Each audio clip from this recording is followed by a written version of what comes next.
Hi എല്ലാവർക്കും പുതിയ വീഡിയോയിലേക്ക് സ്വാഗതം. അപ്പോൾ ഇന്നത്തെ നമ്മൾ വർക്ക് റിറ്റ്സ് ഉണ്ടോ. റിറ്റ്സ് അതായത് എ സി ഇടുന്ന സമയത്ത് ബ്ലോവർ രണ്ടിലൊക്കെ ഇട്ട് കഴിഞ്ഞാൽ ഭയങ്കര കീന്ന് സൗണ്ട്.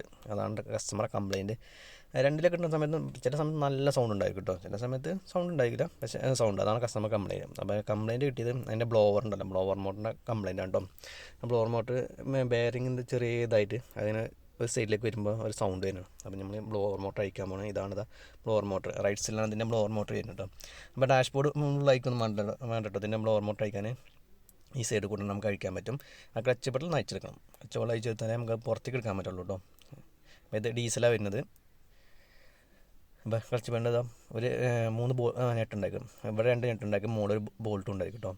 പിന്നെ ക്ലച്ചിൻ്റെ MC ജസ്റ്റ് ഒന്ന് ആ ലോക്കൊന്ന് മാറ്റി വയ്ക്കുക കേട്ടോ. പിന്നെ ക്ലച്ചിന് സ്വിച്ച് ഉണ്ടായിരിക്കും, ആ കപ്ലറും ഒന്ന് മാറ്റി വയ്ക്കുക. ആ കപ്ലറിൻ്റെ വയറ് അതിന് ക്ലിപ്പ് ചെയ്തിട്ടുണ്ടായിരിക്കും. ആ ക്ലിപ്പും കാര്യങ്ങളൊന്നും മാറ്റി വെച്ച് കഴിഞ്ഞാൽ നമുക്ക് ആ ക്ലച്ച് ബെല്ല് ഊരിയെടുക്കാൻ പറ്റും. പിന്നെ സ്റ്റീറിങ്ങിൻ്റെ റാഡും ഒന്ന് അഴിച്ച് മാറ്റി കേട്ടോ, അല്ലാതെ അതിൻ്റെ ഉള്ളിൽ കൂടെ അത് പോരില്ല. റാഡ് അടിയിൽ നിന്ന് അഴിച്ചിട്ട് ജസ്റ്റും കൂടെ ഒന്ന് മാറ്റി വെച്ചാൽ അതിന് ശേഷം നമ്മൾ ക്ലച്ച് ബെല്ലിൽ അഴിച്ചെടുത്തിട്ടുണ്ട്. ആരെങ്കിലും ഡാഷ്ബോർഡ് അയക്കണം എന്നൊക്കെ പറഞ്ഞു കഴിഞ്ഞാൽ ഡാഷ്ബോർഡ് അയക്കേണ്ട ആവശ്യമൊന്നുമില്ല കേട്ടോ. ഇതിന് നമ്മൾ ഓവർ മോട്ടർ മാറ്റാൻ നമ്മൾ മുന്നേ മാറ്റി കൊടുത്തിട്ടുണ്ട്. ക്ലച്ച് ബട്ടൺ അയച്ചു കഴിഞ്ഞാൽ സുഖസുന്ദരമായിട്ട് നമുക്ക് അതിൽ കൂടെ അയച്ചെടുക്കാൻ പറ്റും കേട്ടോ. റാഡ് നമ്മൾ അയച്ച് ഇതേപോലെ ഒന്ന് മാറ്റി കൊടുത്താൽ മതി.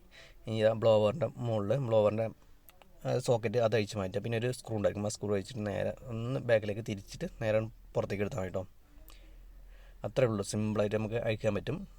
സിമ്പിളായിട്ട് പറഞ്ഞു കഴിഞ്ഞാൽ അവിടെ കുറച്ച് കാര്യങ്ങൾ അയക്കാണ്ട്. പിന്നെ ഈ പൈപ്പ് ജസ്റ്റ് ഒന്ന് അവിടുന്ന് ഒന്ന് വലിച്ചെടുത്താൽ മതി കേട്ടോ. ആ പൈപ്പ് ബ്ലോവറിൻ്റെ ഒപ്പം പോരാല്ല സംഭവമാണ്. അപ്പോൾ അത് ഉള്ളിലേക്ക് ഒന്ന് കണ്ടിട്ടുണ്ടാവും. അതായത് മോട്ടറൊന്ന് തണുപ്പിക്കാൻ വേണ്ടിയിട്ട് എയർ അതിൻ്റെ ഉള്ളിൽ കൂടെ കയറി പോകും കേട്ടോ. അപ്പോൾ ഓക്കെ. അപ്പോൾ അത് അയച്ചിട്ടുണ്ടെങ്കിൽ ഞാൻ മുകളിൽ സ്ക്രൂ ഉണ്ടായിരിക്കും, സ്ക്രൂ ഒന്ന് അയച്ചെടുക്കുക, നേരെ ബാക്കിലേക്ക് തിരിക്കുക, നേരെ ബാക്കിലോട്ട്. അപ്പോൾ ആ ബ്ലോവർ നമ്മൾ അയച്ചിട്ടുണ്ട് കേട്ടോ. ഇതുണ്ടോ, അതേപോലെ അയച്ചെടുത്താൽ മതി കേട്ടോ. ഇതാണ് നമ്മുടെ ബ്ലോവർ വർക്കും കാര്യങ്ങളൊക്കെ ഉണ്ടോ, അതിന് കുഴപ്പമൊന്നുമില്ല. ചെറിയ ഇരിക്കിരി സൗണ്ട്, ചില സമയത്ത് നല്ല സൗണ്ട് ഉണ്ടാവും. അതാണ് കസ്റ്റമർ കംപ്ലയിൻറ്റ്. അത് കസ്റ്റമർക്ക് ഭയങ്കര ഇറിറ്റേഷനാണ്. ഇനി അത് ഞാൻ ജസ്റ്റ് ഒന്ന് ഓണാക്കി കാണിച്ചു തരാം കേട്ടോ, ചിലപ്പോൾ കിട്ടും സൗണ്ട്.